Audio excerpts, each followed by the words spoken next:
Hi, and welcome back to my Office Without Walls from Paris, France. I have the Opera House behind me, and today we are talking about wellness in the workplace. Now, whether you're an entrepreneur, or you're managing staff, or you're an employee yourself, wellness in the workplace is essential to maintaining a happy quality of life and good quality of work. So I have 4 tips, subtle suggestions, changes you can make to your schedule starting as soon as today, and changes you probably won't even notice making. So let's go ahead and jump in. Number 1, mandate movement. Our bodies were not meant to sit still. We were made to move. So get up and do that. Find ways to incorporate that into your schedule. I'm not talking about taking a break from work. I'm talking about doing your work standing up or moving. I like to take my conference calls in the park, taking a walk, for example, whenever possible. I schedule them like that.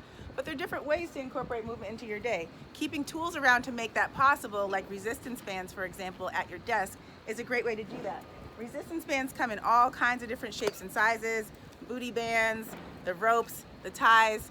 There are different ways to use them. You can look that up on your own time, but I encourage you to keep those tools around so that you can make that a possibility for yourself. Number 2, keep a flexible schedule. Traditionally, work hours are between 9 and 5, Monday through Friday, but that doesn't mean that's the only time you can do work. It can be difficult to get out of that frame of mind. It's challenging for me too. I often feel like I need to be doing work between the hours of 9 to 5, but that's not actually true. So take that 10 o'clock yoga class. Go to that 4:30 spinning class. Do what you need to do to feed you to make sure that you're working happily and you're producing quality work. Keep a flexible schedule.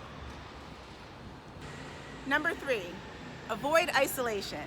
Now, this is probably more true for my remote employees, but it can happen in a regular work environment too if you get really hooked in on your work and focused and just not paying attention to things on the outside. But connecting with other people is fundamental. When you isolate, it can lead to further problems like compulsive eating or other unhealthy activities that are not going to be helpful to the overall picture.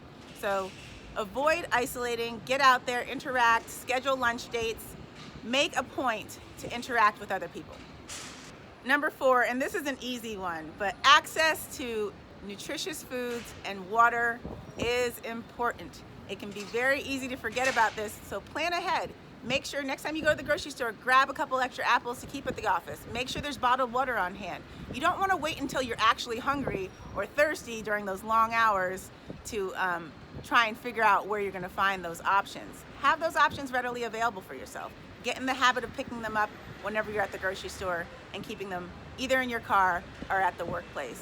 So access to nutritious foods and water is going to help keep your body fueled, keep your mind focused, and is essential to your workplace wellness. This has been an Office Without Walls Wednesday post. I hope you've enjoyed the content. I hope you've enjoyed the view. And I am signing off from Paris, France. This is Samra A. Stevenson, SAS Fit Practice, Office Without Walls. You can find my YouTube page at SAS Fit Practice, or my Instagram pages at SAS Fit Practice or at Office Without Walls. For more content and my blog posts, please visit my webpage, www.officewithoutwalls.org, and I will see you next week. Who knows from where?